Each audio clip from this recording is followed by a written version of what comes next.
I voted Green, I voted Liberal, and most recently, federally, I voted Conservative. As I've mentioned in the past, my strategy is just to look at every individual policy that's proposed, see what I agree with, what I disagree with, and then on balance, what party is most likely to reflect what I believe in. This time around, the Conservatives won out, for me. However, I have no problem admitting that since the Liberals have come into power, they've released a variety of policies that I am actually pleasantly surprised with. So politically, I'm a centrist, and I want to go through the party from that perspective, and I want to look at their policies, things that they've announced. I hate when people are so stuck on their political party that they refuse to see the good in other parties. Well, here we are. We voted for the Liberal Party. I want Canada to succeed. I'd love to see Mark Carney succeed. So I'm going to give him my support, but I want to be very crystal clear right now. If there's an election called tomorrow, I'd be voting Pierre Poilievre and the Conservatives because generally speaking, that's just more aligned with what I see the country needing right now. Now, that said, there's been a lot of things announced lately, so I'm going to go through topics like immigration, defense spending, deficits, taxation, natural resource development, etc., one by one, and I'm going to give you my take on what's happening in our country. The first thing to talk about is Canada's natural resource policies. Now, you probably know that across the world, we're known as a supplier of relatively clean, very consistent, reliable natural resources. What you might not have known is that 49% of all exports are natural resources. So whether you like this industry or not, it's absolutely vital for the economic health of the country. Now, Canada is still committed to lowering its GHG emissions 40 to 50% below 2005 levels, and then by 2015 be completely net zero, a wildly ambitious target. As of 2023, we're actually already about 8% below 2005 levels, so we're making some progress. However, at the same time, our natural resource industry has struggled immensely, especially under the Trudeau government over the last 10 years. In the time that Canada managed to get one liquid natural gas facility built, the US has built 8. And for a lot of reasons, we should have certain competitive advantages, significantly closer shipping times than the US, and we have a naturally cold climate, which isn't usually valuable for a lot of things other than cooling data centers and, as it so happens, liquefying natural gas. The big thing I want to talk about today is Bill C-5. Now, believe me, this is far from a perfect bill, but it will get the job done in terms of getting certain national interest projects built. I put national interest in quotes because we don't actually know what goes into the decision-making factors. And though ultimately that is something we need to be concerned about, we are in a state of emergency in the sense that the US has invoked a trade war against us. However, we are in a state of emergency in the sense that trade with the US is not going to be what it was. We've way over-relied ourselves on their economy. So we do need these projects that are going to orient us away from the US and towards other countries. This act allows for deemed environmental assessments and grants cabinet significant powers to exempt specific projects from federal laws and can vary their applications. Proponents argue that this is going to streamline approval processes for critical projects and infrastructure. Critics are warning it sets a dangerous precedent for future projects. Ultimately, it limits environmental assessments in many ways and reduces the amount of consultation required with Indigenous groups. Though ultimately, I like the conservative approach of just reducing trade barriers, eliminating red tape, and just making it generally easier to do business, build projects, build infrastructure. I don't like this approach as much because it just grants massive power to the Liberal government. With all that being said, though, I'm happy to see it happening. If we can get some massive projects happening in Canada and getting our economy moving again, ultimately, I'm going to chalk this up as a win, but it's something we'd want to come back to later because you don't want to give government unchecked power to be able to do this forever. Next up, let's talk about trade, not just international, but also internal trade within Canada. You might be amazed to know how difficult it is to actually do trade between provinces. For example, until recently, you couldn't even buy a bottle of wine made in BC. You can't buy it in Ontario. Just ridiculous. If you're licensed at a certain trade in Alberta or Ontario, it actually might be difficult or impossible for you to move among other provinces. Weird things like this make it actually sometimes easier to trade with the US or other foreign countries versus trading within Canada ourselves. Now, there's a lot of reasons it's important to cut down these barriers. As of now, you probably know that the US is overwhelmingly Canada's biggest trading partner, accounting for nearly 80% of all of our exports, for a total dollar value of trade at $762 billion. Now, when it comes to our top exports, essentially oil, valued at over $130 billion of that trade, 88% of this goes straight to the US. When it comes to motor vehicles and parts, 94% head straight to the US. And now there's renewed threats of up to a 35% tariff from the US, which would be absolutely crippling to the Canadian economy. Now, it's tough to say how well Mark Carney's done at de-escalating these trade threats because it doesn't seem like we've made a whole lot of progress when the tariffs are on, they're off, they're on, they're off. He dropped the digital services tax that seemed to help, but now there's this announced that there's a 35% tariff coming into effect. It's really hard to keep up if he's doing any good work at all. However, when he was in Calgary Stampede flipping pancakes, he did mention that a pipeline to the West Coast is highly likely going to make the list of his national interest projects. Now, obviously, a pipeline like this is very contentious. Northern BC is absolutely gorgeous and has pristine wildlife, and I can understand why people aren't too keen on running a pipeline through the territory. But unfortunately, we do need to diversify our trade, and it seems like this is one of the most logical routes to take so that we can diversify our markets almost immediately. Remember, oil is our number one export, whether you like that or not. Prime Minister Carney's also showed a great amount of desire to increase trade with areas like Europe, Great Britain. He obviously has a lot of ties in those two countries, and it's important to happen at this time. But that being said, you do wonder, should he be putting more emphasis on the US? I guess we could debate that. Now, no matter what happens, he's probably not going to come anywhere close to the track record of Stephen Harper, which I totally did not appreciate at the time. He negotiated 9 different trade agreements in 6 years. Pretty significant, and I don't think anyone's going to come close to that. And free trade deals, they work. The agreement that we signed with the European Union has increased our exports to their bloc of countries by 57% since 2017 when it was first formed. And we've also signed an agreement with Britain once they left the European Union. And I actually was surprised to learn that Britain is our 3rd largest trading partner. I had no idea.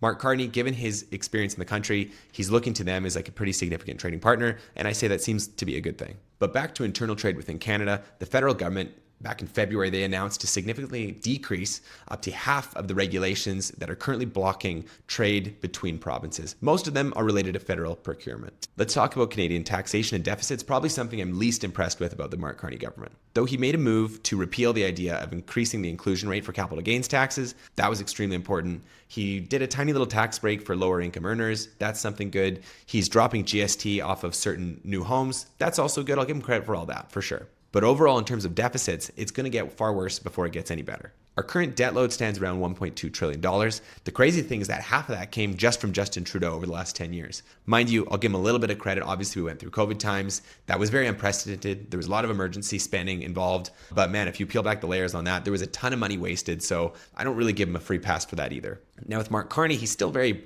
pro-deficit, I guess you could say, in terms of he's still declaring this an emergency. Some might agree that's true, but the amount of debt that he looks to rack up is even more significant. The only reason I don't have a heart attack immediately is because at least he has this focus on investing in things like infrastructure rather than just spending money from more of a consumption or redistribution of wealth standpoint. It definitely remains to be seen what exactly he's going to spend money on because he won't even produce a budget, needs a summer vacation first. But I'm not going to get into that other than the fact of I'm definitely not impressed about that fact. You may or may not know that the most significant form of revenue for the federal government is personal income tax. It's where they get 50% of the revenue from. However, it's the top 20% of earning families that pay over 60% of the income tax.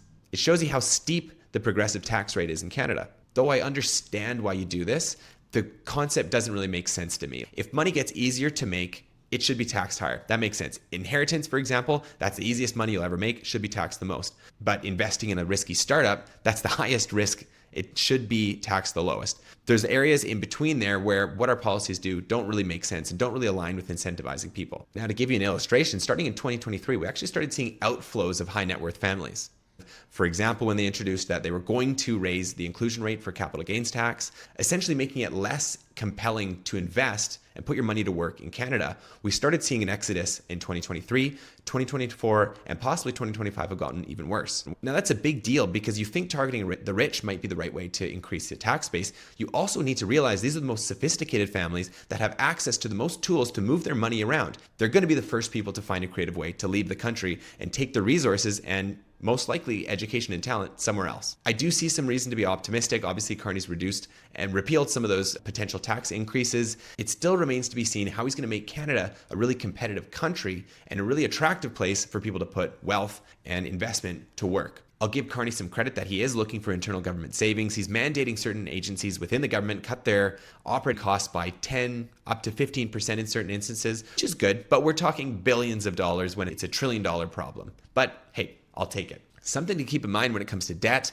is that the sooner you cut costs, the less you have to cut them overall. Let me explain. You've seen BC, that's where I live here in Vancouver. The BC NDP government does not have our finances going in a good trajectory at all. And we've received multiple credit downgrades as a result of that. What that means is that all of a sudden our interest rates start to go higher. So if you cut now, credit rating agencies will give you credit saying you're more stable, the outlook's better, you're financially trustworthy. So they'll lower the interest rate on your debt. This is like a wildly simplified explanation, but ultimately that means you will have to cut less in the long term because you're paying less as interest.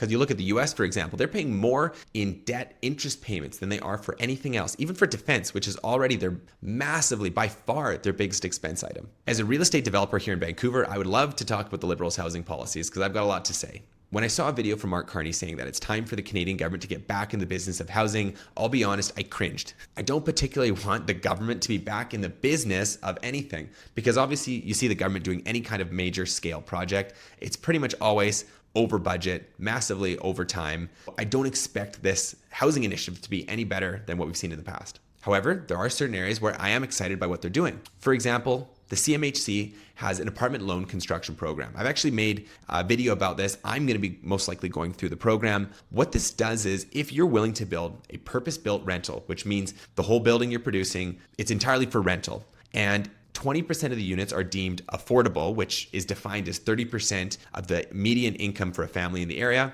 which is actually right about around market rents in the area I'm in, believe it or not. But then the CMHC will actually basically pay for your entire project. Now, from the time that your shovel's in the ground, you're building, to the time when your building is fully rented out, you have to make interest payments. So if this is a project that's 18, 20, 30, 40, 50 million dollars, you're going to be paying a ton of money in interest to the tune of millions of dollars. So this is mostly queued up for institutional people. You have to have a lot of staying power, a lot of budget to make these projects work. But what they give you on the flip side is the interest costs that you're paying are the Government of Canada 10-year rates, which is much lower, like significantly lower than you'd be paying for a typical construction loan. And they can amortize that over 50 years. So you got a ton of time to pay it back. And there's even a bigger point is that until your building is fully rented out, and they call it stabilized, like it's been rented out for a period of time, only then do you start making principal payments. So they actually give you a pretty good grace period until you have to really start making some big payments. And by then you've got revenue coming in from your tenants. Now, this has been so successful that there are tons of buildings in the pipeline right now. So much so that I'm actually hesitant, do I go ahead with my project? We're seeing rents already come down. So now when I do my financial model, I need to be a little bit more cautious. And I can only imagine 2 years from now when tons of these projects that I'm seeing everywhere, cranes all over the city, a lot of these are for purpose-built rental buildings, I'm nervous what's going to happen to rent in the future. So if you're a renter, good news ahead. You've already seen prices come down a fair amount, hopefully more so in the future, but now I got to keep an eye on that to see if it makes sense from a business standpoint. Regardless, there's a policy that seems to be working. And honestly, before anybody says, don't give developers or institutions more money or more financial support to do these things, honestly, that's something that somebody would say who has not been in the rental business, especially here in BC. It is really rough being a landlord. Tenants almost are always favored. It's very hard. If somebody doesn't pay, it's hard to get them out. Tenants have a lot of rights, and rights are good. Don't get me wrong. Rent control, though frustrating at times, I also understand that as well. You don't want to be able to just double rents on somebody in a predatory way and kick them out. I would never want to see that anyways. But just believe me when I say it is actually tougher than you think to be a landlord. And what that means is, I'm not asking for sympathy. I'm just saying people won't build or won't acquire new rental properties and get into the business if the business is just so unfair for them. So giving a bit of a financial boost like this, I think is actually really important. And you're seeing it work. So that should show you the reason that you put policies like this in place. There's something introduced previously called the Housing Accelerator Fund. The city of Burnaby actually won over $43 million. And the whole goal is basically just to speed up housing approvals and development. Obviously, a very noble goal. It makes sense. As somebody who's building in Whistler, for example, right now, there's a small municipality who, in spite of their best intentions, like these are smart people doing the right thing, but they're under-resourced and their technology is such a joke that literally I have to print out gigantic sheets of paper for the plans and bring them to the municipal city hall. And I do that over and over. The amount of time that wastes is ridiculous. It's so inefficient. You should be able to send an email. That's one tiny example of the kind of technology that needs to be improved. And honestly, some of these improvements required are just more people. So seeing the Housing Accelerator Fund, it's something, right? Again, we'll take it. I still much preferred the Conservative platform's strategy around this of basically dangling infrastructure budgets in front of cities and saying, hey, I'm not going to give you this budget unless you meet these targets for building. That is how you get things done. But let's see how this works. I would love to see the Liberals steal that policy from the Conservatives as well. Now, to transition into my last topic, which is immigration, I'll just touch on one thing. Again, as somebody who owns properties and rents them out, I have noticed that over the last few years, a big reason that there is massive, in some cases, bidding wars on properties for rent is because immigrants coming in, either going to UBC for education, sometimes temporary foreign workers, mostly students is what I was noticing, but a lot of these immigrants work at key buyer that was pushing up prices, and it was very significant. And I've noticed recently, more anecdotally, that there are way less of these applications. You've seen student visas being canceled, some temporary foreign workers, those programs being tightened up a little bit, but it's been noticeable on rents, and you've seen rents actually start to come down quite a bit. So it takes me into my final topic. Let's talk about Canadian immigration. Now, we're at a strange point with immigration where we're all immigrants at one point or another. Back in the day, my family came from the Ukraine, they came from Wales. We're a country of immigrants, and generally speaking, we all support it, and we should be supportive of it. But we're at a weird time where now 60% of the population is saying we're letting in too many immigrants. It started with the Trudeau government. They allowed for a massive amount of immigration, which really had no context. It was not connected into the amount of housing availability we have, the resources that would be required financially, but also in terms of our healthcare system. It really seemed like they just chose a number that made them feel good. They threw a dart at a dartboard and said, okay, million people. And they were letting in 500,000 people a year and more at some points. Though it sounds like they're lowering those targets, I haven't seen anything super crystal clear. But one thing I do want to say about immigration is that immigration can be a weakness for your economy, or it can be a superpower. And in the past, we were known as a country that was fantastic at targeting really high-skilled, highly educated immigrants who'd come in and either start businesses, work senior jobs, and these are the kind of people that really push the country forward. I've seen it firsthand on a lot of our job sites. We rely on skilled immigrants that it's really hard to find people in the construction industries now. Our job sites right now are people from India, a lot of people from Ukraine, and I'm telling you firsthand, these guys are working their butts off, and they bring an incredible level of skill and determination and passion.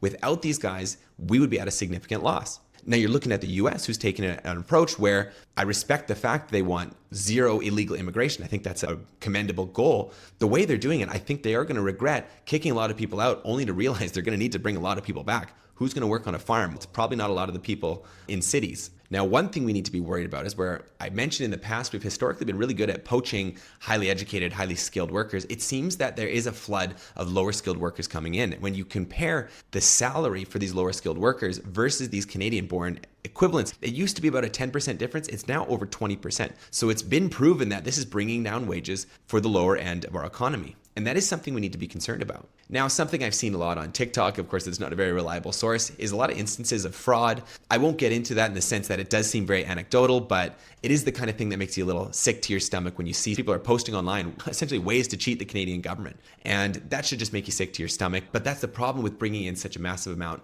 of immigration at one time. It's when loopholes and the way to fraud the system becomes possible, when the system gets overwhelmed. So the final topic I want to get into is defense spending. And this is an interesting one, and I didn't even think we were going to be talking about this much at all. But Canada and a bunch of other NATO countries have pledged to increase their spending on defense to up to 2% of GDP, and even rising up to 5%, which is a massive amount of money. Now, what's the amount of money you want to spend on defense? Well, it's probably zero. You'd probably rather put that in healthcare and schools. But unfortunately, the world is a crazy place. It is not safe at all. And we can't rely on the US like we used to. And I'm not saying that as a Canada versus US way. I'm saying in the sense of it's just not really fair that the US foots the bill for the global defense system. Right now, we're somewhere in the ballpark of 1.5% of GDP on defense spending. We're supposed to be at 2%. We're already lagging behind. Carney's come in, said he's going to not only speed that up, but he's going to massively accelerate it and increase it to hit that 2% target much sooner in 2026, and then even escalate that within the next 10 years up to 5%. Now, defense spending, I think, is important, obviously, for a lot of reasons.